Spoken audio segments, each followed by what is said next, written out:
King Review Print Speaking to the Blind, celebrating 40 years of audio newspaper production. Welcome to this week's edition of the Glasgow Times podcast, recorded at the Bishop Briggs Media Centre by our amazing volunteers. You can get in touch with us via Facebook, Twitter or Instagram using @QNReview. That is @CUEANDREVIEW. You can also contact us directly by emailing information@QNreview.com. That is INFORMATION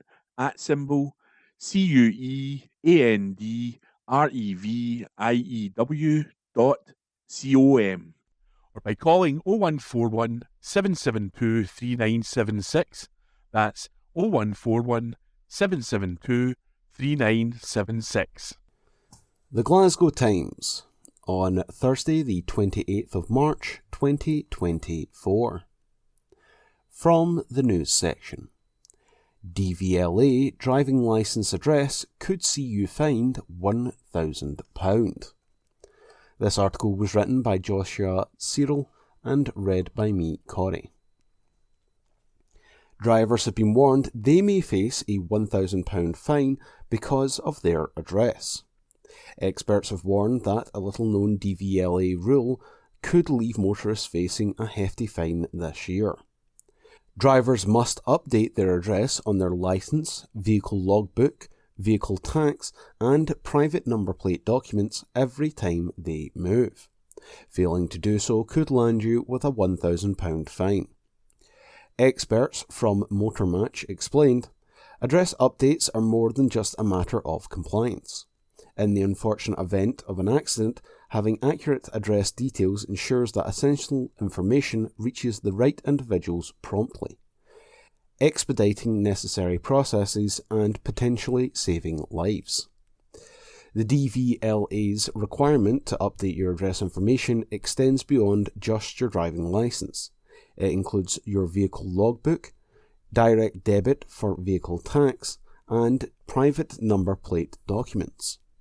Failing to update these details can lead to significant fines of up to £1,000, making it crucial for all drivers to be vigilant about keeping their information current. Even temporary moves, such as living away at university, warrant an update of your address details with the DVLA. This ensures that your records accurately reflect your situation and prevents unnecessary complications down the road. The process is both cost-free and convenient, allowing you to continue driving while awaiting your updated licence. At Motormatch, we place the utmost importance on the safety and convenience of our customers. We encourage all drivers to prioritise the accuracy of their address details, not only to avoid fines, but also to maintain the integrity of their vehicle-related paperwork.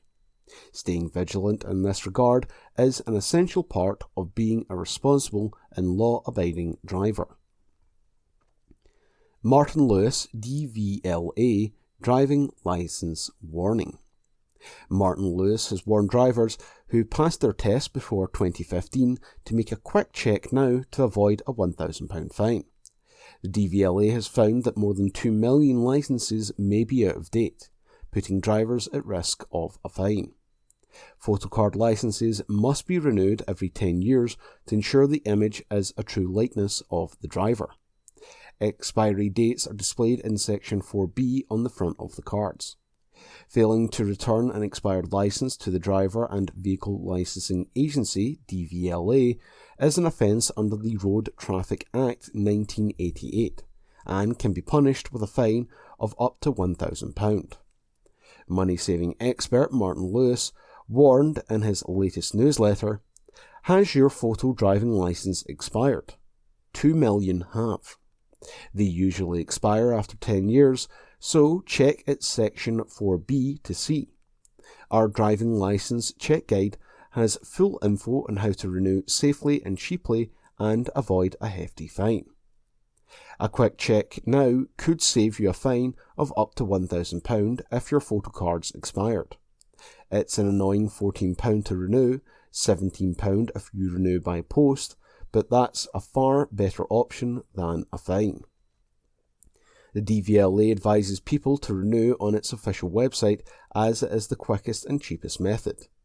Applications cost £14 and are usually processed within 5 days. Third-party websites charge additional fees. Postal renewals cost £17, while doing it at the post office has a £21.50 fee. A DVLA spokeswoman said, "We encourage customers to use gov.uk as applying online is the quickest and cheapest way to renew their photo card driving licence. If you stop driving altogether, you should inform DVLA and return your licence rather than keeping it as a form of out-of-date photo ID." That article was from the Glasgow Times. It was from the news section. It was written by Joshua Cyril, and it was read by me, Corey. The Glasgow Times, on Thursday the 28th of March 2024. From the news section. DWP Universal Credit and PIP payment dates over Easter 2024. This article was written by Joshua Cyril and read by me, Corey. Universal Credit, PIP and other benefit claimants may find their payments affected by the Easter bank holiday this weekend. Both Good Friday, March 29th and Easter Monday, April 1st are bank holidays where payments from the Department of Work and Pensions, DWP, won't be made. If you are due to receive a DWP benefit payment on either day, you may find you received your payment on a different day. While you may be paid earlier in some cases, the money will also have to last you longer, as payment dates will return to normal after the Easter bank holiday weekend. If your payment is due on either Good Friday, it is likely you will receive the payment on Thursday, March 28th. The same is true for those expecting a payment on Easter Monday. If your payment is due on a different day, it will arrive in your account as normal and the amount you are due to be paid will remain the same. These are the benefits that may be affected by the Easter bank holiday weekend. Attendance allowance, carers allowance, child benefit, disability living allowance, employment and support allowance, income support, job seekers allowance, pension credit, personal independence payment, state pension, tax credits, universal credit. DWP universal credit payments to increase. Millions of people who receive universal credit will see their payments from the DWP increase next month. Chancellor Jeremy Hunt announced that DWP universal credit payments would be rising in the new financial year during 2023's autumn statement. At that time, Mr Hunt told MPs in the House of Commons that the government would increase universal credit and other benefits by 6.7%, in line with September's inflation figures. The increase, which comes into force from April 1st, will be worth an average £470 for 5.5 million households, the Chancellor said. Pensioners set for £900 increase. Pensioners will see their state pension increase by up to £900 next month, as an announcement made at last year's autumn statement comes into effect. Chancellor Jeremy Hunt confirmed that the triple lock on pensions would be honoured, with state pensions set to rise from April 1st. Under the triple lock, which guarantees an increase in line with average earnings inflation or 2.5%, whichever is highest, pensions will increase by 8.5% next month. He told MPs, "The triple lock has helped lift 250,000 older people out of poverty since its inception in 2011. It has been a lifeline for many during times of inflation. We honour our commitment to triple lock in full. We will increase the new state pension by 8.5%, worth up to £900 more a year. That article was from the Glasgow Times. It was from the news section. It was written by Joshua Cyril, and it was read by me, Corey. The Glasgow Times, on Thursday the 28th of March 2024. From the news section. Glasgow Police issued urgent warning about Royal Mail scam. This article was written by Rebecca Newlands and read by me, Corey. Glasgow Police have issued an urgent warning about Royal Mail scam circulating the community. Scammers are impersonating Royal Mail staff and putting notes through doors saying that they could not deliver a package. The note includes a QR code that you're asked to scan to rebook the delivery, saying that if you do not, the package will be returned to the sender. The QR code leads to a malicious website using Royal Mail branding, which asks you to enter personal and payment details. Amid this issue, officers have issued some guidance on how to avoid being a victim. People should never scan a QR code from an unfamiliar or unexpected source. If the message appears to have been sent by a company or organisation, visit their legitimate website to make a payment or update details rather than scanning a code. Royal Mail and other legitimate parcel services will never contact you unexpectedly to ask for personal or payment details. If you are concerned that a text or email may be a scam, you can visit www.orlo, which is orlo.uk/small x, capital P, capital W, small y, 0, to check if the barcode/tracking number provided is correct. That article was from the Glasgow Times. It was from the news section. It was written by Rebecca Newlands, and it was read by me, Corey.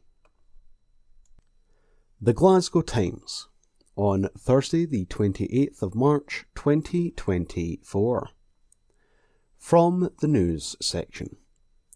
Woman due in court as cops continue to patrol after incident.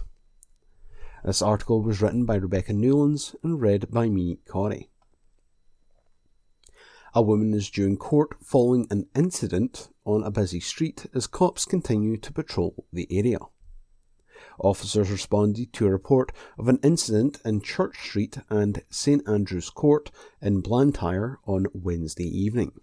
A cordon was in place for several hours while investigations were carried out. No one was reported to be injured in the situation. The force has revealed they charged a 34-year-old woman in connection. She is due to appear in court on Saturday, March 30th. There will remain a police presence in the area, and concerned locals can speak to officers who will reassure them. A spokesperson for Police Scotland said, "A 34-year-old woman has been arrested and charged following an incident in Church Street, St Andrew's Court in Blantyre last night.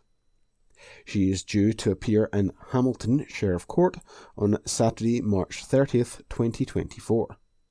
Police responded to the incident at around 7:30 p.m. There were no reported injuries and inquiries remain ongoing. Additional officers are on patrol to reassure the local community, and anyone with concerns can approach and speak to these officers." That article was from the Glasgow Times. It was from the news section. It was written by Rebecca Newlands, and it was read by me, Corey. From the Glasgow Times, Friday the 29th of March, from the news section. Pair tried to sell drugs to cops in plain clothes. This article is unattributed. Two people allegedly tried to sell undercover cops drugs in Glasgow. Specialist officers in plain clothes say they were approached by two individuals in the city centre on Wednesday, March 27th. After that, police say the pair offered to sell the officers drugs. Both individuals were then detained and allegedly found in possession of several hundred tablets, which are suspected Class C drugs. They will now be reported to court. A spokesperson for Police Scotland said, "Sometimes criminals make detections easy. Last night, 2 individuals approached plainclothes officers from the Greater Glasgow Division of Violence Reduction Unit in the city centre, offering to sell them drugs. Both detained and found in possession of several hundred tablets, suspect Class C drugs. Both will be reported to court." New space for popular restaurant. A popular Glasgow restaurant has moved to a new location. Namak Mandi has announced that they've relocated to Norfolk Street in the city. Previously the venue, which specialises in authentic Afghani cuisine, was based in Bridge Street. It is understood the eatery opened its doors at its new location earlier this month. Announcing the huge move on social media recently, Namak Mandi said, "Exciting news, Namak Mandi has a sizzling new address, 100 Norfolk Street, G5, 9EJ. To find out more, visit www.facebook.com/namak.mandi. That's NAMAK.MANDI. And those articles were unattributed. From the Glasgow Times, Friday the 29th of March, from the news section. Work on new road bridge over River Clyde takes step forward. This article is unattributed. Work on a major new road bridge over the River Clyde has taken a step forward. Renfrewshire Council has said construction of the first opening road bridge over the river has progressed as new dolphins have been installed into position in the river. The dolphins are steel structures which are the latest part of the project to be completed. They provide additional safety infrastructure required for boats moving along the river past the new bridge. The council say the structures took 5 months to create and were cut and welded and assembled by the steel fabricating company Had Fab. After that, using 100-ton cranes, they were lifted onto a transporter at Westway in Renfrew, onto a barge, and were sailed down the White Cart, onto the Clyde and into their final positions, with 4 dolphins installed to support vessels of up to 160 metres in length. The blasting and painting of the dolphins was commissioned by Had Fab to local Renfrewshire company, Clyde Corrosion Control, who are based at Westway, part of the Advanced Manufacturing Innovation District Scotland, AMIDS. The bridge work is part of the Clyde Waterfront and Renfrew Riverside project. It aims to regenerate the Clyde waterfront with a new bridge from Renfrew to Yoker, as well as additional connecting roads, cycling and walking routes. The project hopes to create better connectivity for communities, attract new jobs and developments to the riverside, and enhance the access for businesses and suppliers to Scotland's home of manufacturing innovation, AMIDS. The local authority said the bridge is due to arrive in 2 separate sections in April and May. After that, it will be installed and commissioned on site before opening later this year. Renfrewshire Council leader Ian Nicholson said, "It's fantastic to see the new bridge take another step forward as these dolphins are installed to support ships to dock when required, and it's great to see a Renfrewshire business involved in this part of the project." And that article was unattributed. From the Glasgow Times, Friday the 29th of March, from the lifestyle section. Yousaf to look at support for cancelled I Write Festival. Report by Stuart Patterson. Humza Yousaf said he will look at what support the Scottish Government can give to save Glasgow's I Write Festival. The event has been cancelled by Glasgow Life just weeks before it was due to start. It said it was refused £77,500 from Creative Scotland and that as the event was dependent on external funding and as it was refused, the festival will not take place this year. Yousaf was quizzed about the funding decision at First Minister's Questions by Glasgow Conservative MSP Annie Wells, who asked for details of the decision making. She said, "I Write Book Festival which has been running in Glasgow for nearly 20 years, has been cancelled this year, just weeks before it was due to return, after its funding bid was rejected by Creative Scotland. This comes just weeks after it was revealed that Aquango initially awarded an explicit film £85,000. Can the First Minister clarify Creative Scotland's prioritisation process in cultural funding decisions and what steps the Scottish Government is taking to safeguard the diversity and vibrancy of Glasgow's cultural landscape? The First Minister agreed it was a fantastic event and said that he would explore the matter further. Yousaf said, "I write it's a fantastic festival. Anybody that has had the pleasure of being able to attend these events in the past knows the value it brings not just to the city, but indeed, I would suggest, to the country as a whole. These decisions are for Creative Scotland to make independently of Scottish Government ministers. Nonetheless, having been alerted to the news, I will look at what potential support the Scottish Government can provide, because, Annie Wells is right, I write is a fantastic festival, and I would say it is something of a cultural icon and institution within our festival and our cultural landscape, so I will examine the issue." After the news of the cancellation, former First Minister Nicola Sturgeon said it was really bad news. She said, "I know money is tight, but very much hope that a way is found to get I Write back on track. Books, culture generally, are so vital to our well-being, and never more so in the troubled times we live in today. Book festivals are opportunities to celebrate the wonder of literature and those who create it. We mustn't lose that." A spokesperson for Creative Scotland said, "We recognise the significance of I Write to audience and the literature sector and understand that this is disappointing news. The National Lottery Open Fund for organisations remains available to I Write to apply for further funding, and we welcome future applications.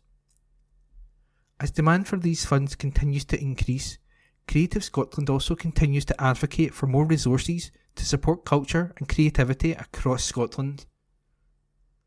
And the article was by Stuart Patterson. Glasgow Times News on Easter Monday, the 1st of April. Ban on city pavement parking is facing a delay. An article written by Sarah Healy. Glasgow's ban on pavement parking is facing months of delay due to IT issues. The council's transport convener, Councillor Angus Miller, said a contractor's back office system is expected to be ready for the rollout in September. Initial estimates were for March. Scottish Greens councillor Anthony Carroll pointed out that there were no hold-ups in Edinburgh, while Glasgow has been delayed. The capital was the first city in Scotland to enforce a ban on pavement parking on January the 29th, with motorists facing fines of up to £100. Speaking at a full Glasgow City Council meeting, Councillor Miller, SNP, said that streets are also being assessed to make sure that they are ready for the ban, with some very narrow roads possibly being exempt to let emergency vehicles through. Replying to questions from Councillor Carroll, Councillor Miller said, "The Council is committed to enforcement of the national prohibition on pavement parking. As I noted at a previous full council meeting, the necessary changes to our back office systems and enforcement processes could only be instructed by the Council following the finalisation of regulations by the Scottish Government in December. While our contractor at that point had indicated that a target date of March for this work to be finalised, the latest estimate from CGI is that it will be September for this to be complete. The department is currently engaging with the contractor, CGI, to understand the reasons for this delay and whether it will be possible to accelerate this. I've certainly impressed upon officers my desire to see this complete as soon as possible. In terms of any exemptions, an audit is required of all streets in the city to identify a street where an exemption may be required." He explained that streets are currently being assessed for suitability. He added, "In terms of enforcement timescales, enforcement of dropped curbs and double parking will begin as soon as back office systems allow. At this point, full enforcement of pavement parking will also commence on streets when no further assessment is deemed to be required." Bailey Carroll expressed disappointment in terms of CGI's response. He added Edinburgh did have CGI also in terms of their back office IT systems. So whilst we have been delayed, Edinburgh has not been delayed by that system. Councillor Miller said there were differences in the IT systems regarding software for parking management, so it is not directly comparable. He said the council is in discussion with Edinburgh Council to learn more about its approach. An article written by Sarah Hilly. Glasgow Times News on Easter Monday, the 1st of April. First bus slammed for axing paper tickets for customers.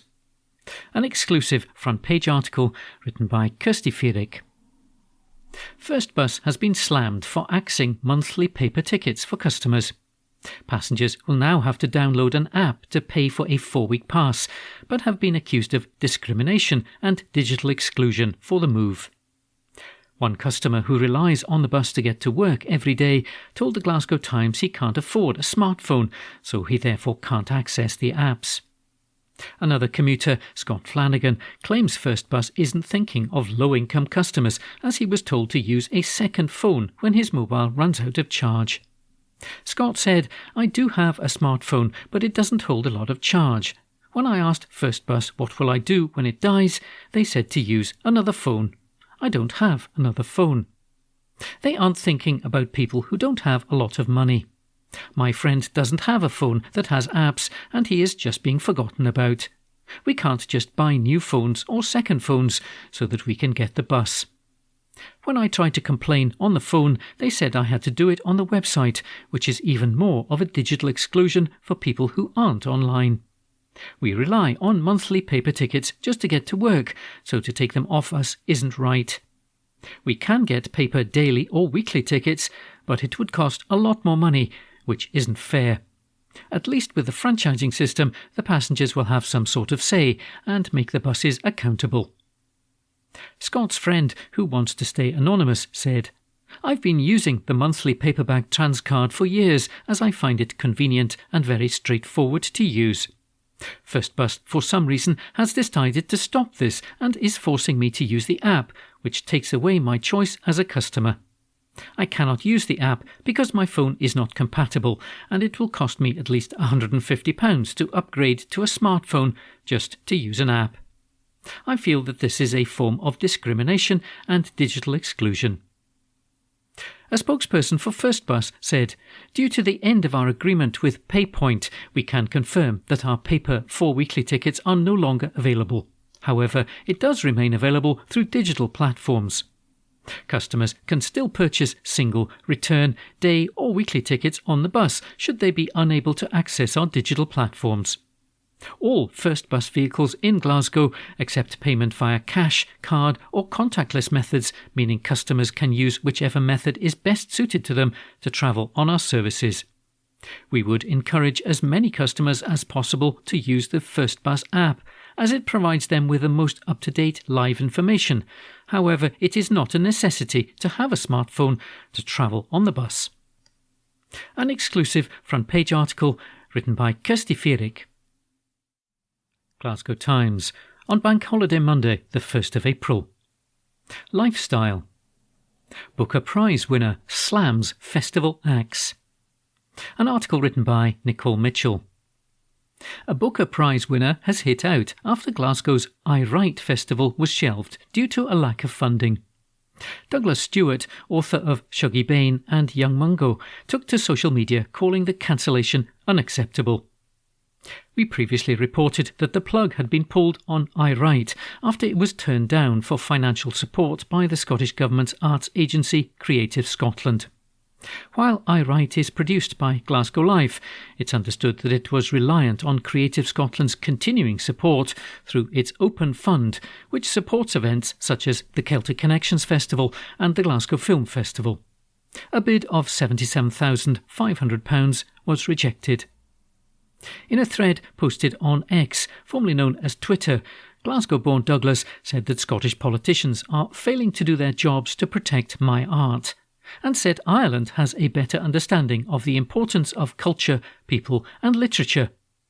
He wrote, "The righteous outrage around the cancellation of the I Write Festival is not merely a conversation about the merits of literary festivals or whether Scotland's first city deserves one. It's much bigger than that. I have watched in horror as Scotland has haggled over funding for the arts, has closed her libraries, and now has allowed the cancellation of a major literary festival in her largest city. A festival that has a focus on Scottish voices. In the past year, I've sat through many interviews asking about the surge of great Irish writing.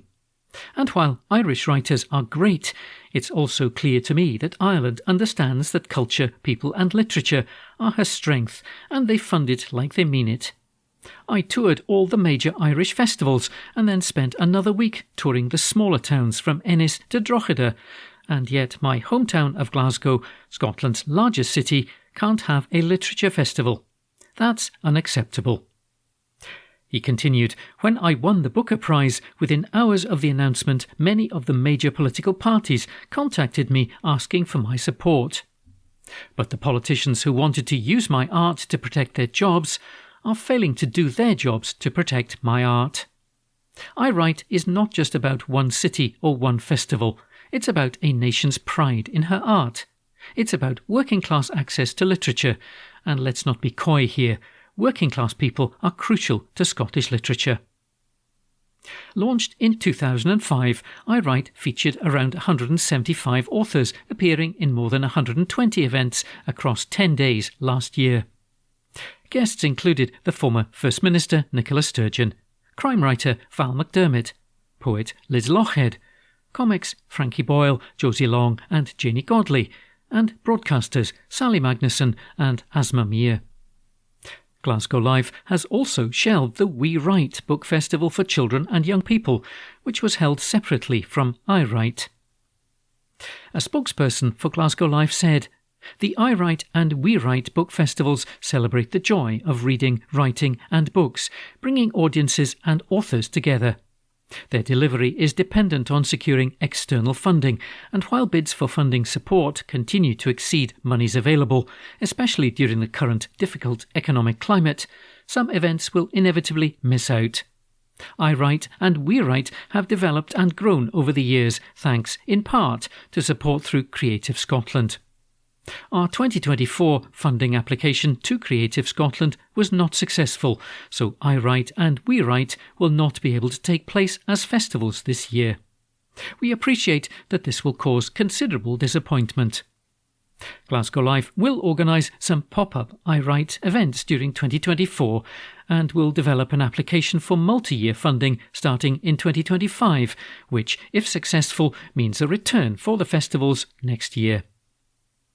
A spokesperson for Creative Scotland said, "We recognise the significance of I Write to audiences and the literature sector and understand that this is disappointing news. The National Lottery Open Fund for Organisations remains available to I Write to apply for further funding. As demand for these funds continues to increase, Creative Scotland also continues to advocate for more resources to support culture and creativity across Scotland."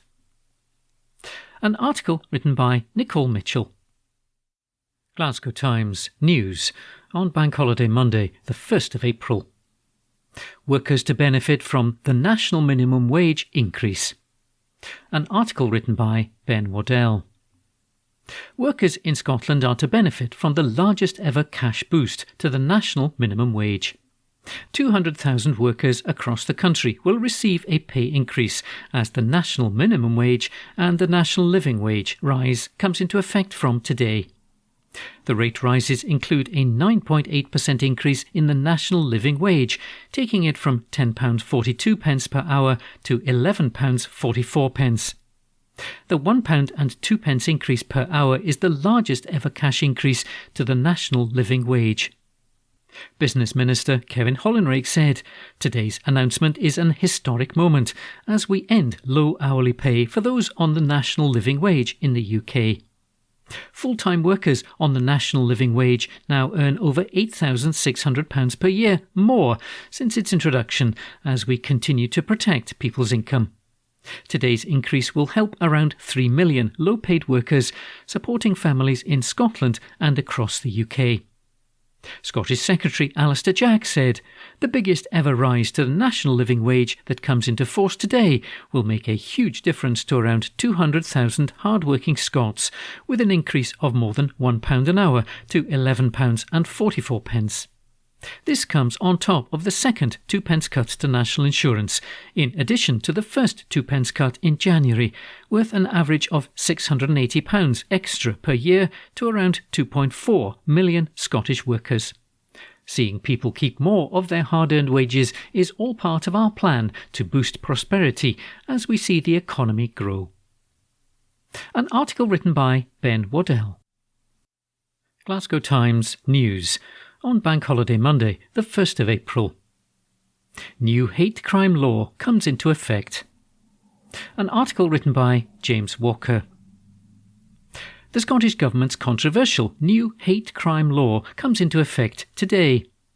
The Hate Crime and Public Order Scotland Act was passed by MSPs in 2021, consolidating existing hate crime legislation and creating a new offence of stirring up hatred against protected characteristics, although sex has been omitted in favour of a standalone bill designed to tackle misogyny.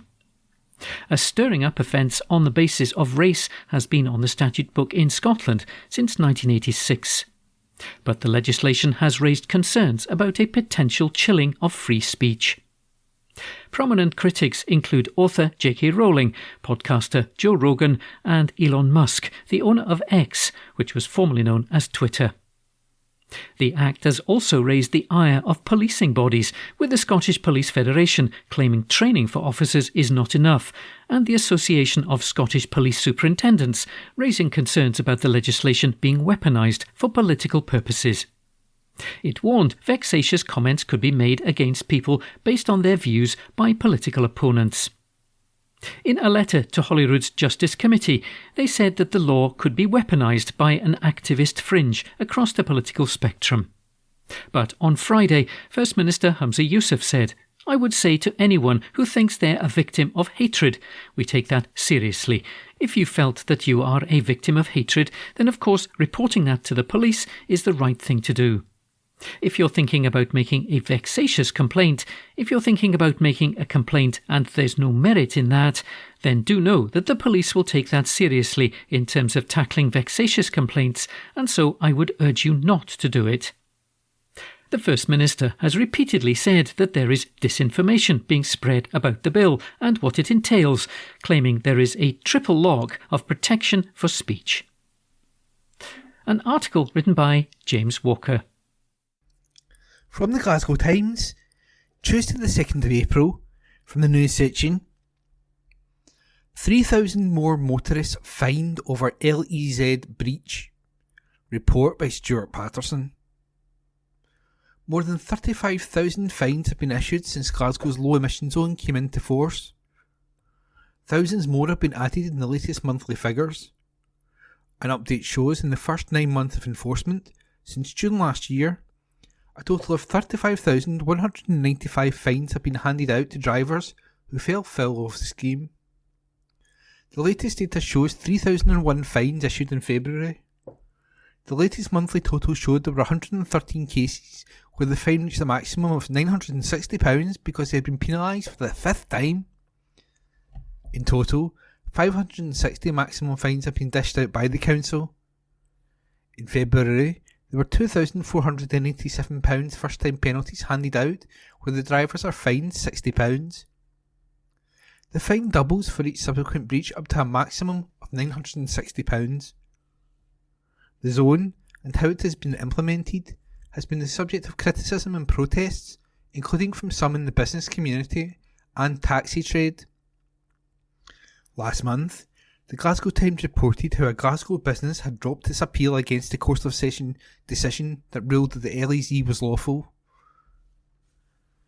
Patton's Accident Repair Centre in Townhead had urged the LEZ was unlawful and unnecessary because the council had already met air quality standards in the city centre.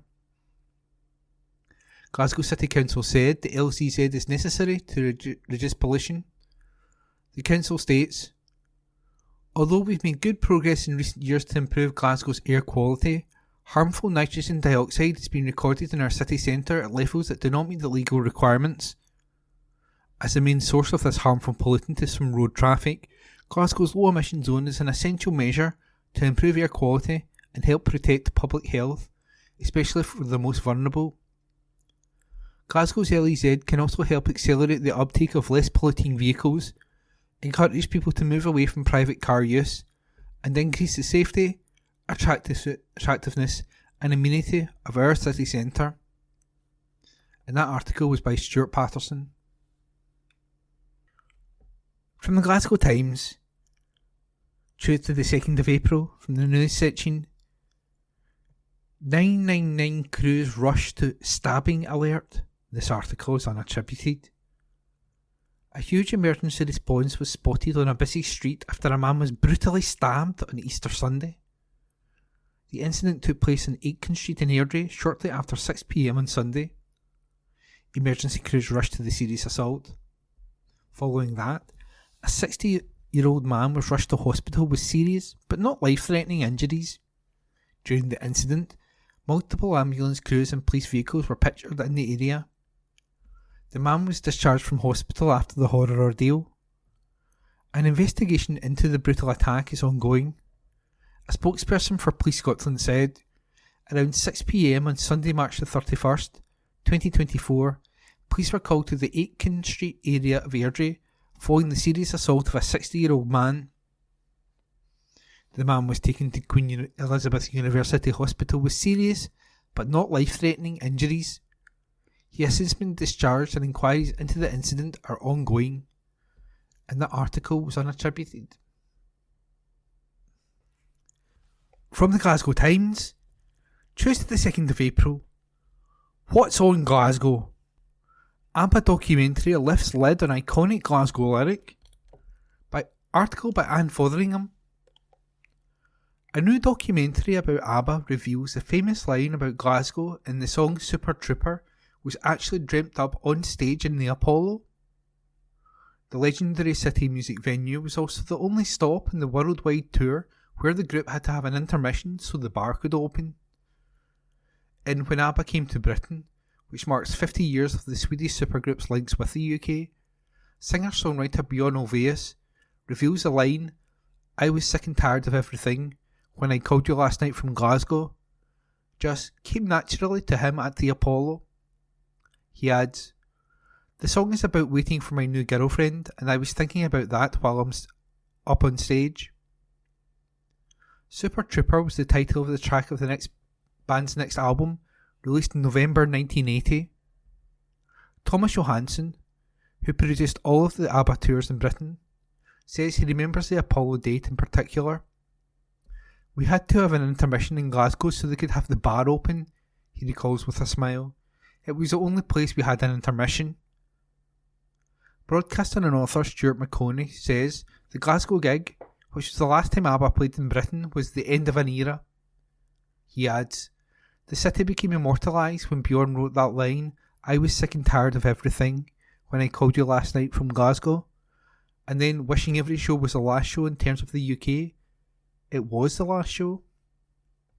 The 1979 tour, which also visited North America, Europe and Asia, was the first time ABBA had been on the road for almost 3 years. They were still the biggest selling group in the history of recorded music, according to their label, however, and Glasgow went wild for the satin-clad foursome, Bjorn, Agnetha Faltzog, Benny Andersson and Anna Frida Lyngstad. The Apollo concert on November 13th, 1979 included a performance by children from Hillhead High School. As it was the International Year of the Child, the group had choirs of young people sing with them on I Have a Dream at each concert. A total of 25 Hillhead pupils rehearsed for 4 weeks at lunchtimes and after school in preparation for the show. According to our newspaper's then pop writer, later features editor Russell Kyle, the concert, in front of 3,500 fans, got off to a slow start because of problems with the acoustics, but once the problems had been ironed out, the band really hit their stride. Backed by a 9-piece band, They ran through all of their hits and introduced a sprinkling of newer songs.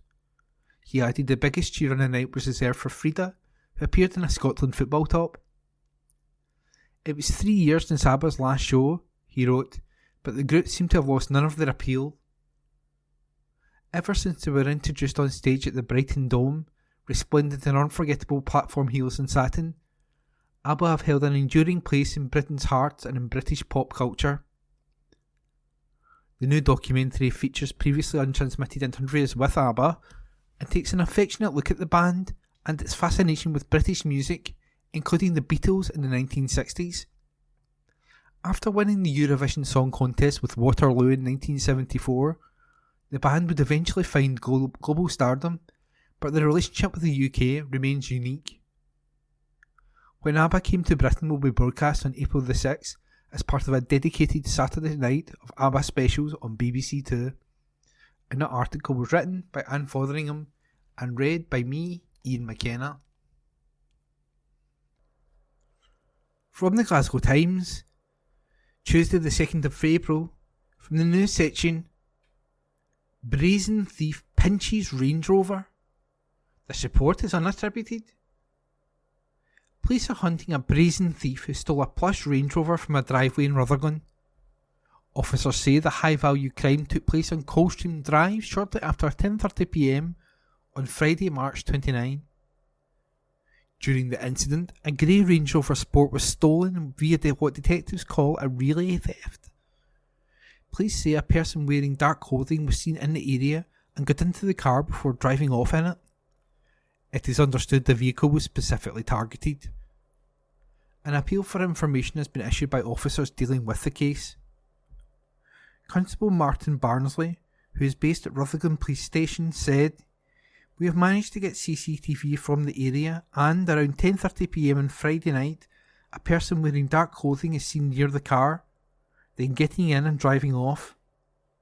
The owner of the car still has the keys and the house was not broken into. We believe the vehicle was deliberately targeted and that the thief used what is known as a relay theft, where the signal from the true key is bypassed and unauthorised access gained. We would appeal to anyone who may have seen someone acting suspiciously in the area or who may have any information on the whereabouts of the vehicle, which is an SE66 prefix, to call police." A spokesperson for Police Scotland added, "Information can be passed to officers via 101, quoting incident number 0773 of Saturday, March the 30th. Alternatively, details can be passed anonymously to Crime Stoppers on 0800 555 111. And that article is unattributed. From the Glasgow Times, Tuesday the 2nd of April, from the news section, Brothers cleared of funeral attack, report by Connor Gordon. Brothers accused of attacking their sibling and elderly mother at a family funeral have been cleared.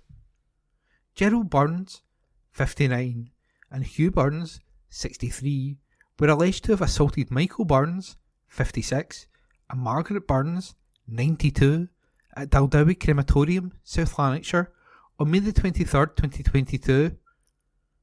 The siblings and their mother attended the other brother John Burns' funeral that day amid a family dispute. Court papers stated that Gerald and Hugh seized Margaret, who used a wheelchair, on the body to her injury. Co-accused brother James Burns, 64, was claimed to have assaulted Michael by kicking him on the body to his injury at the same time and place. James faced a separate charge of behaving in a threatening or abusive manner.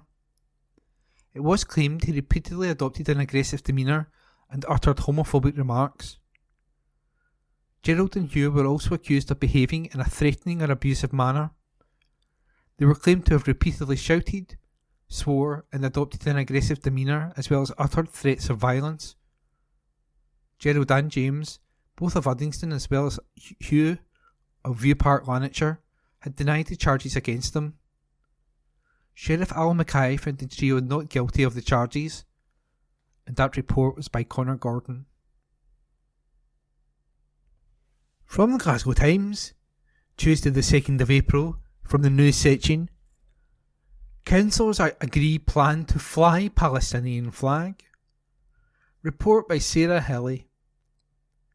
Glasgow councillors plan to fly the Palestinian flag above the city chambers and to provide aid to people in the region.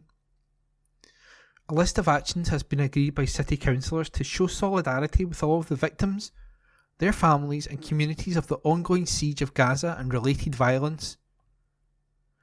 Learjas Massey, Scottish Greens councillor, lodged a motion alongside the SNP and Labour, which will also look at Glasgow offering financial relief to the Palestinians. The motion also condemned anti-Semitism and agrees that all Jewish people deserve to live without harassment and discrimination. The motion requests the Lord Provost add the Palestinian flag to the civic flag policy, allowing it to be flown on November the 29th, the International Day of Solidarity with the Palestine people. It also asked for the Council to explore the financial relief that Glasgow could offer Palestinians in Gaza by way of medical aid for Palestine, similar to the financial relief offered to Ukraine. Massey said, "What we are witnessing today is genocide. It is the systematic expulsion, murder and disestablishment of our people and their nation." He added, "What we need to do is focus on what we are doing here in the Council and make sure we weed out any kind of involvement in unethical practices, any kind of indirect or direct involvement of what is going on not just in Palestine but all around the world." The motion asked Council leader Susan Aitken to write to the UK Foreign Secretary to request an arms embargo on Israel, among other measures, as well as to write to First Minister Hamza Yousaf to prevent the production and transfer of weapons and weapon components from arms companies in Scotland to Israel or their allies. Seconding his motion, Green colleague Martha Wardrop said, "We can act to bring an immediate halt to all arms sales and ensure that aid is getting in and reaching the people who need it." The motion also outlined how the Lord Provost is to share a message of solidarity and condolence with the Mayor of Bethlehem, and it condemned Islamophobia. The Council is also to engage with Jewish representative groups including Scottish Council of Jewish Communities and Naamud to demonstrate ongoing support in the fight against anti-Semitism and to take their views on whether the Jerusalem Declaration and other actions could strengthen this work. A Conservative amendment to the motion was rejected, and that report was by Sarah Hilly. From the Glasgow Times, Tuesday the 2nd of April, from the news section, driver fined over mobile phone claim. These articles are unattributed. Driver fined over mobile phone claim. A man has been fined after he reportedly drove past two marked police cars whilst using his mobile phone. Officers said the incident took place on the A82 on Sunday. The driver was then pulled over and issued a conditional offer of a fixed penalty. This was a £200 fine and 6 penalty points. A statement published by Police Scotland reads, "The driver of this vehicle decided to drive past two marked Dumbarton Road police vehicles while using his mobile phone on the A82. The driver was stopped and issued a conditional offer of a fixed penalty, which is a £200 fine and 6 penalty points." Hunt after man hurt in park attack. A manhunt is underway after a 32-year-old was attacked at a park in Alexandria. We previously reported that emergency services had responded to Christie Park at around 12:25 p.m. on Friday, March 29th, following reports of an assault. Police confirmed the man had been taken to the Royal Alexandria Hospital for treatment. Now, officers have released a description of the suspect. He is described as white and around 5 foot 11 inches. At the time of the incident, he was seen wearing a grey top with a hood. Detective Constable Jack Muir of Clydebank CID said, "Our inquiries are ongoing to trace this man, and I am asking anyone who saw him or knows where he might be to get in touch." This assault happened when the park was lightly busy, so if you were in the area and can help us with an investigation, then please make contact with us. Anyone with any information is urged to contact Police Scotland via 101. Information can also be passed on anonymously by contacting Crime Stoppers on 0800 555 111. And those articles were unattributed. From the Glasgow Times, Tuesday the 2nd of April, from the news section. First Minister proud of new hate crime laws. This report is unattributed. Scotland's First Minister has insisted he is very proud of new hate crime laws which have just come into force, as author J.K. Rowling warned the legislation is wide open to abuse.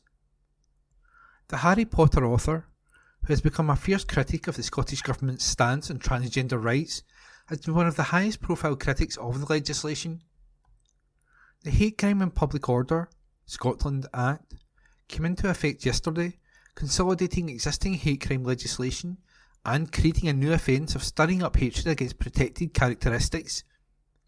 However, women have not been given protection under the law, with the Scottish Government instead promising to bring forward legislation to tackle misogyny.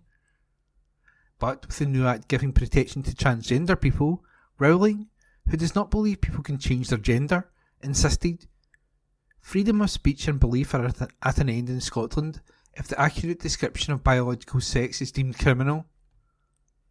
In a social media post, the writer argued, "It is impossible to accurately describe or tackle the reality of violence and sexual violence committed against women and girls, or address the current assault on women's and girls' rights, unless we are allowed to call a man a man."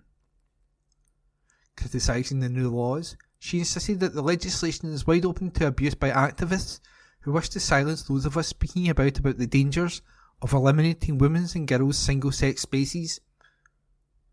Rowling added, "I'm currently out of the country, but if what I've written here qualifies as an offence under the terms of the new Act, I look forward to being arrested when I return to the birthplace of the Scottish Enlightenment." But Humza Yousaf declared he is very proud of the new laws, saying they will help protect against a rising tide of hatred. The First Minister also insisted he is very confident in Police Scotland's ability in order to implement this legislation in the way it should. And that report was unattributed. From the Glasgow Times, Tuesday the 2nd of April, from the news section. Social media star hails city spot, report by Ben Waddell. A massive American social media star has praised a popular Glasgow restaurant. Kalani Smith, known as Kalani Ghost Hunter on TikTok, recently visited Porter and Ryer in a Gill Street in the city. The internet sensation, who hails from Nashville, Tennessee, posted a review of the eatery on social media, where he has almost 3 million followers. Kalani captioned the video, "One of the best Scottish steakhouses, Glasgow, Scotland. I was in meat heaven, this place was incredible." In it, he said, "I'm craving a Scottish steak. I'm going to see what your guys' steak game is all about, and I'm here in Glasgow at Porter and Rye." The social media food critic then showed off the dishes he got. The internet personality said he had a beautiful meal, rating the Glasgow eatery a 10 out of 10. And the article was by Ben Waddell. From the Glasgow Times, Tuesday the 2nd of April, Tory View, Councillor John Daly. Impact of fireworks on pets can be devastating. A fireworks season, which comes round faster every year, can cause severe distress and fear to many dogs, with knock-on effects for dog owners. Due to the animal welfare concerns caused by the unpredictability and loud noises of fireworks, Dogs Trust, the excellent charity supporting rehabilitation and eventual rehoming of many abandoned dogs, is actively calling for firework control zones to be implemented around its Glasgow rehoming centre, which is based within my ward of Baillieston. The Scottish Government, in an unusual moment of common sense, recognised the need to act on the wide-ranging impacts of fireworks on people and animals through new laws that were introduced after receiving support from the Scottish Conservatives. There are now restrictions on the times that fireworks can be set off, and, though the sale of fireworks to those under 18 years old has long been illegal, the supply of fireworks to under 18s is now also unlawful, closing a previous loophole.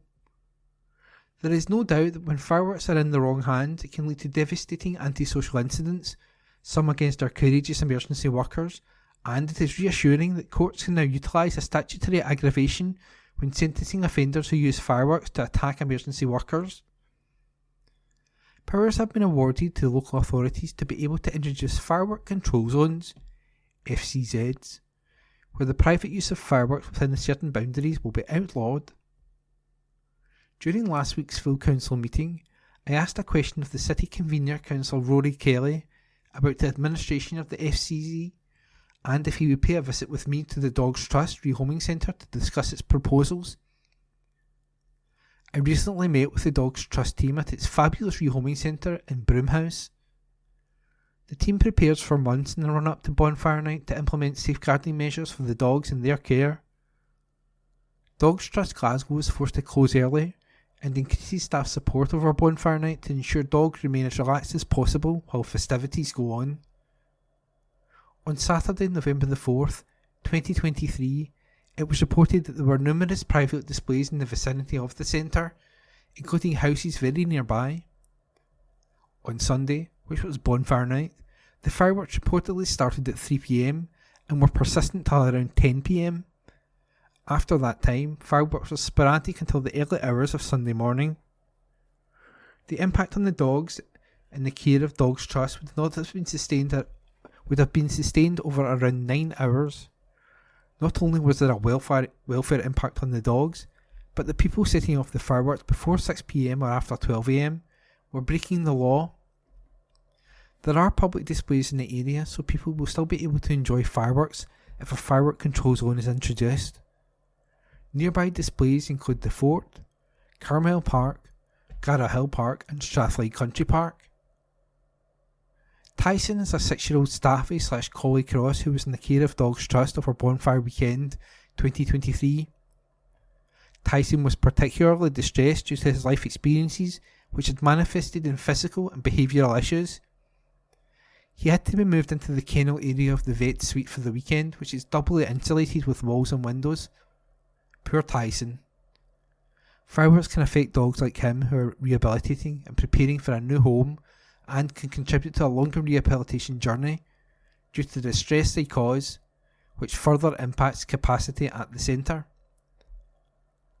Dogs Trust strives to do its utmost to provide the best possible care. However, without an FCZ being implemented around the Glasgow Rehoming Centre, fireworks will continue to have a significant impact on dogs in their care and indeed pets in the area who are impacted by fireworks. As a councillor, I have a wide range of responsibilities, including the welfare of animals residing at the Rehoming Centre in Broomhouse. I look forward to visiting the centre with the city convener to discuss making the FCZ work as effectively as possible.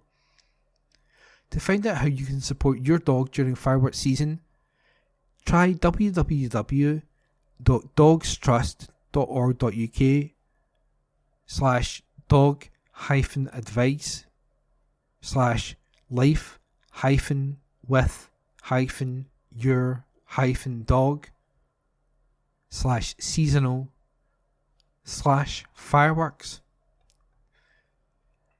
In the article was the Tory View, written by Councillor John Daly. Glasgow Times, 2nd of April 2024, from the opinions section. Guidance for hate incident recording remains in jeopardy. With the new Hate Crime and Public Order Scotland Act 2021 coming into force today, it is important to appreciate that this is largely a consolidating piece of legislation. This means it brings together in one place various existing criminal offences. Section 4 of the Act is distinct. It creates a new offence of stirring up hatred against a group of persons by abusive or threatening behaviour in relation to their age, disability, religion, sexual orientation or transgender identity. This type of offence has existed for race or ethnicity in the UK since 1965, from Section 6 of the Race Relations Act. As I understand it, there have been very few prosecutions for stirring up hatred. no doubt because it was easier to prove other offences. The furor over hate crime legislation is less about the law and more about the culture, policy and expectations of the Scottish Government and Police Scotland on hate generally. For me, the big worry is the illiberal messaging from Police Scotland that every hate incident will be investigated and recorded, even if it's not a crime. It's important to note the recording of non-crime hate incidents, or NCHI, has been around before the new legislation. The point is, when the Act comes into force today, there's an expectation that more complaints will be made. Will there be an exponential rise? Will we see more activists offended by social media posts making reports to the police? Will the Hate Crime Act become weaponised as part of an ideological and political campaign over gender? There is no right not to be offended. NCHI recording stems from the murder of Stephen Lawrence in 1999. The Stephen Lawrence Inquiry report called for codes of practice to create a comprehensive system of reporting and recording of all racist incidents and crimes. NCHI recording has since expanded to cover other protected characteristics covered by hate crime laws.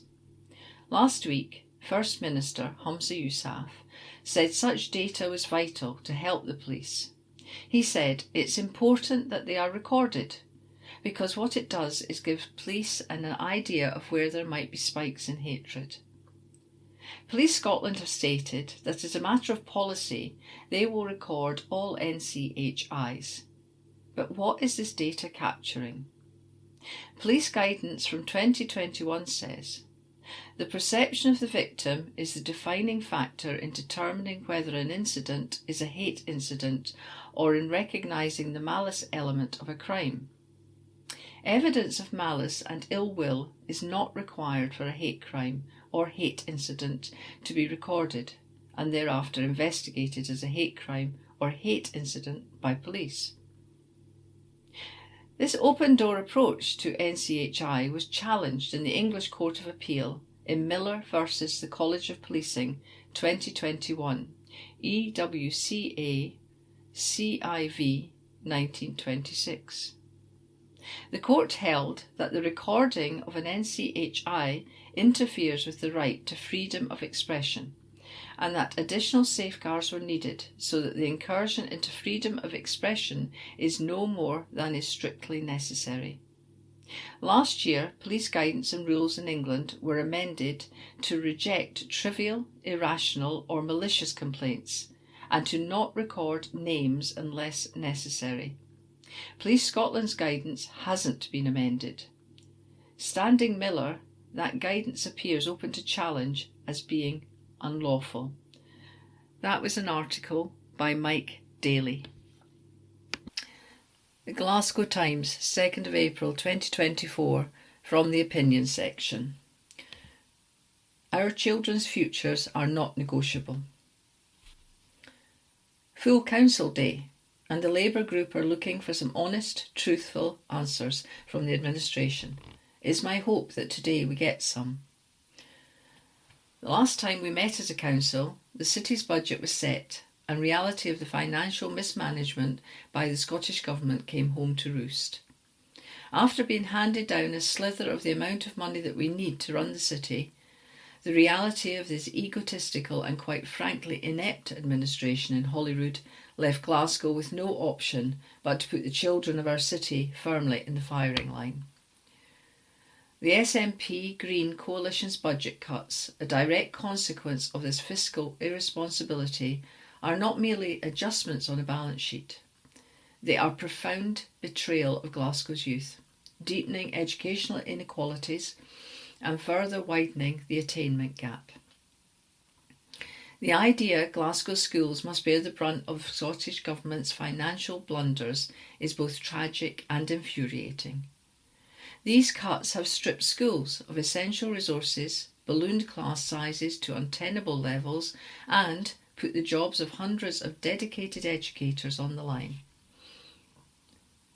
Particularly galling is the dismantling of support for additional needs and MCR pathways, a move that reeks of short-sightedness and a lack of compassion. This isn't just a cutback, it's a clear message that some students are less worthy of investment. Perhaps even more galling, though, is the fact that cuts to jobs were hidden under terms of review and to be discussed at a working group. The group hadn't even been set up when letters to head teachers telling them of the cuts to their own schools were issued. But it's worth noting this was a brutal budget, and this financial debacle didn't emerge in a vacuum. Years of fiscal mismanagement and misplaced priorities have led us to this precipice. The SNP's failure to steward public funds effectively has resulted in a scenario where the most vulnerable, our children, are going to pay the highest price. As Glasgow rallies against these cuts, the demand for accountability and a reversal of these measures grows louder. The time for excuses has passed. The SNP Greens must own up to their mistakes and reinvest in education, ensuring that every child in Glasgow, and indeed Scotland, has access to the quality education they deserve. The stakes couldn't be higher, and the resolve of Glasgow's residents have never been stronger. Our children's futures are not negotiable, and we stand united in demanding better. To add to the worry this week was also the auditor's report, presented to the Finance and Audit Scrutiny Committee first, and then the City Administration Committee. It clearly showed that 4 out of 6 of the main financial issues that the city must concentrate on are in danger. This included vision for the city, resilience and planning. Our city deserves better than this financial mismanagement. The consequences of it are real. There was a positive news this week though, and I want to take this opportunity to congratulate the incoming Chief Executive, Suzanne Miller, who will take up the position when Anne-Marie O'Donnell retires in May. Suzanne has worked tirelessly over the years for Glasgow City Council, and I wish her all the very best in her new role. That was an article by George Redmond. Glasgow Times, 2nd of April 2024, from the Lifestyle section. Urgent recall issued for Magnum ice cream over metal pieces. An urgent recall has been issued by Unilever for Magnum Classic ice cream after the possible presence of metal makes the product unsafe to eat. In a statement shared by the Food Standards Agency, the FSA, customers affected have been told Unilever is calling Magnum Classic ice cream sticks 3 times 100 ml because they may contain pieces of metal. The possible presence of metal makes this product unsafe to eat. The products affected include those in pack sizes of 3 by 100 ml with the following batch codes: L3324, L3325, L3326, L3327 and L3328. I'll say those again. L3324, L3325, L3326, L3327 and L3328. The product also has a best before date of November 2025. The statement from the Food Standard Agency is Friday 29th of March 2024, Unilever recalls Magnum Classic ice cream sticks 3-pack because they may contain pieces of metal. Discussing the recall, the FSA website added, Unilever are recalling the above products' point of sale notices will be displayed in all retail stores that are selling this product. These notices explain to customers why the product is being recalled and tell them what to do if they have bought the product. Please see the attached notice which I have just read. Sharing its advice to consumers, the agency said, if you have bought the above product, do not eat it. Instead, any customers with queries or concerns can contact the care line for further guidance on 0800 678 1031. That's 0800 678 1031. What are product withdrawals and recalls? According to the FSA, when there is a problem with a food product and it is unsafe to eat, it may be withdrawn or taken off the shelves, or recalled. Customers are asked to return the product. The agency publicises this information so that consumers and local authorities are aware of the issue. In some cases, a food alert for action is issued, as in this case. This gives council specific details of the action that should be taken on behalf of the consumer. That was an article by Andrew Smart. This is from the Glasgow Times on the 3rd of April 2024 from the news section, and the headline reads, Clydebank man reunited with strangers who saved his life.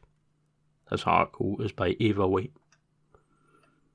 A man who was attacked by a gang of youths and left for dead in Clydebank nearly 16 years ago has finally been reunited with the strangers who saved his life that night. Joe Proctor had been walking home from a night out in the town to his parents in Yoker when he was ambushed on the Forth and Clyde Canal path on March 29th, 2008. He suffered a fractured skull, nose and a broken tooth. Joe, who was 18 at the time, also had hypothermia as he'd been plunged into the canal.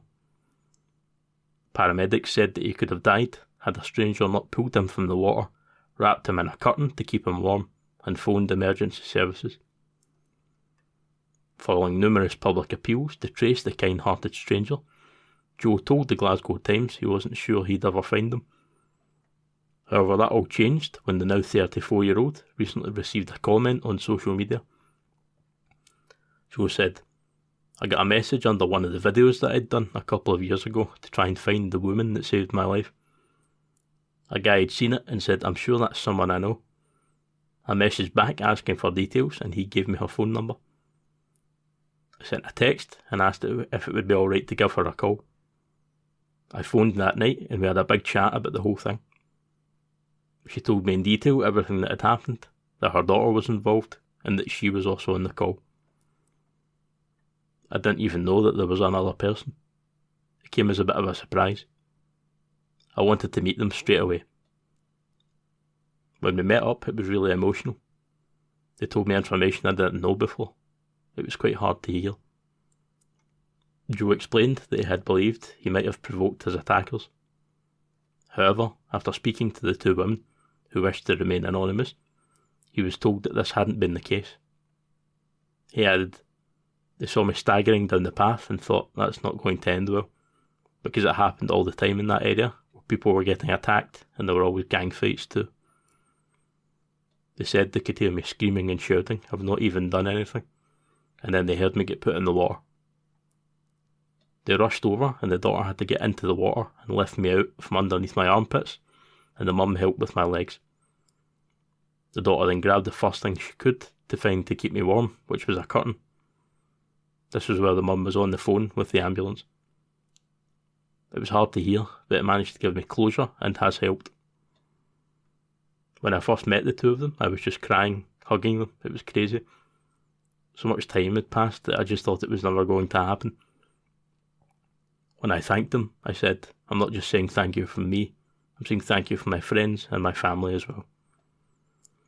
Joe, who is now the proud dad of a little boy, said that this incredible act of kindness has pushed him to help others. He says he has forgiven the youths who attacked him and has always just accepted that it happened.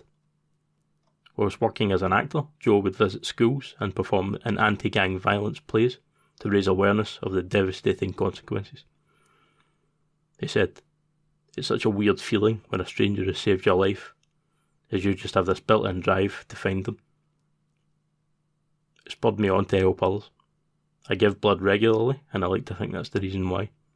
I want to try and help save strangers' lives too. I was working as an actor for quite a long time, and I was doing anti-gang violence plays in schools, which has allowed me to tell my story. I'd like to think it would help prevent other kids from doing stuff like that. The whole thing has just made me want to be nicer to people. I've never been one for getting my own back. I've always just accepted that it happened. I can't imagine the young guys were going through such a great time in their lives to be doing stuff like that, so I don't hold any grudges. This article was by Ava White. This is from the Glasgow Times on the 3rd of April 2024 from the news section, and the headline reads, "Family of missing Lindsay woman concerned for her well-being." This article is by Ben Waddle. The family of a missing woman from Lindsay are concerned for her well-being. Angela Keenan was last seen in the Laxton Drive area of the town at around 7 a.m. on Tuesday, April the 2nd. The 58-year-old is described as being white, slim-build, around 5 feet 4 inches tall, with blonde hair usually tied back in a ponytail. She is understood to be wearing a black puffer jacket, black jeans, grey bootleg slippers, and silver bangles on her waist. Police believe the missing woman is travelling within a black Kia Venga, registration SD63 VLL. Issuing an appeal to track down Angela, Inspector Michael Booker said, "Along with her family, we are concerned for Angela's well-being and are appealing to anyone with information on her whereabouts to contact police as soon as possible. Please call 101, quoting reference 2258 of April 2nd, 2024. This article was by Ben Waddle. This is from the Glasgow Times on the 3rd of April 2024 from the news section, and the headline reads, "Glasgow drug dealer ran a mobile shop from car park." This article is by Tristan Stewart Robertson. A man has been jailed for operating a drug mobile shop in a shopping centre car park in broad daylight. Christopher Keir, 33, appeared from custody at Dumbarton Sheriff Court, having admitted to being concerned in the supply of both cocaine and heroin. The resident of Ledmore Drive, Drumchapel, was seen at around 10:35 a.m. in a vehicle at St James's Retail Park in Dumbarton. He was in the front passenger seat, the fiscal dispute told the court, and officers detected a strong smell of cannabis. Keir was searched and found to have 12 wraps of cocaine and 8 wraps of heroin in his left hoodie pocket. His gloves were folded into each other, and there were another 30 wraps of heroin and 19 of cocaine inside. Prosecutors said the drugs found on March 13th, 2023 were worth a total of £1,070. Sheriff William Gallagher said it was a mobile shop and that Keir admitted to social workers to driving around offering Class A drugs in the town. "I'm horrified by that," he said in the March 26 hearing. The defence solicitor accepted. He has gone further than that in the report. Sheriff Gallagher said the dealer had claimed the drugs he supplied never harmed anyone. The man's lawyer replied that his client seems to minimise his offending. Again, the sheriff replied by noting the number of times in his career he had attended at a mortuary because of the impact of drugs. He understands his offending would have resulted in victims in one way or another, said the lawyer. He does understand the gravity of the offences to which he pleaded guilty. Turning to Keir, Sheriff Gallagher said, "Your behaviour was shocking. I have been sitting in this court for over 10 years and I, on a daily basis, see people blighted by the drugs you supplied." He branded the claims his drugs didn't harm anyone as despicable and jailed the man for 9 months.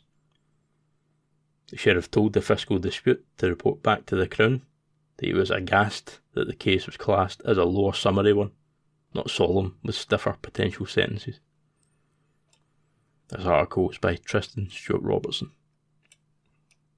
This is from the Glasgow Times on the 3rd of April 2024 from the news section, and the headline reads, "Police provide update after brutal stabbing in Glasgow." This article is by Ben Waddle. Police have provided an update after a brutal broad daylight stabbing in Glasgow. We previously reported the incident took place on Catewell Place in the city's Drumchapel area on Saturday, March the 23rd. The force says they were called to a report of a 35-year-old man being seriously assaulted. It is understood that he was stabbed. Following the shocking attack, the man was rushed to hospital for treatment. Now, officers have confirmed an investigation into the incident remains ongoing. A spokesperson for Police Scotland previously said, around 9:50am on Saturday, March 23rd, we received a report that a 35-year-old man had been seriously assaulted in Catewell Place, Glasgow. He was taken to Queen Elizabeth University Hospital for treatment. Inquiries are ongoing. This article was by Ben Waddle. From Glasgow Times, Wednesday, 3rd of April, Lifestyle section. Huge new Greggs has officially opened on busy Glasgow Street, by Ben Waddle. A huge new Greggs has officially opened on a busy Glasgow street, creating 5 new jobs for the area. The new store is located at number 319 to 321 Byers Road in the city's West End. Previously, it was based on number 259 Byers Road. However, the new shop is in a larger unit. It will stock freshly prepared Greggs favourites, including sausage rolls, steak bakes and much more. On top of that, it will also serve up a range of iced drinks, including cloudy lemonade and iced mocha, which are only available in limited shops across the UK. The new store is open for takeaway and sit-ins. Its opening hours are Monday to Saturday, 6:30am until 8pm and 7:30am to 6pm on Sunday. Shop manager Patricia McMail said, "We can't wait to welcome both Greggs fans and new customers to our brand new shop. We've got an amazing range of iconic savouries, fair trade hot drinks, hot food and healthier choices available for takeaway, sit-in or click and collect." Gillian Long, Retail Operations Director for Greggs, said, "We're excited to be welcoming customers to our new and improved shop in Glasgow Byers Road, with 5 new members joining the existing team. We look forward to providing customers with a modern, convenient new place to experience their Greggs favourites." That article was written by Ben Waddle. From Glasgow Times, Wednesday, 3rd of April, Lifestyle section. Barras transformed into Hong Kong street market this weekend, by Ben Waddle. Glasgow's Barras market will be transformed into a Hong Kong-style street market this weekend.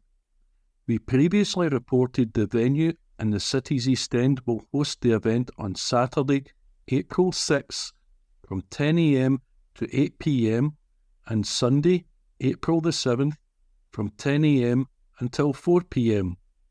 Returning this year, the market is expected to be even better, with visitors being able to enjoy authentic Hong Kong street food from a selection of stalls serving dim sum and much more.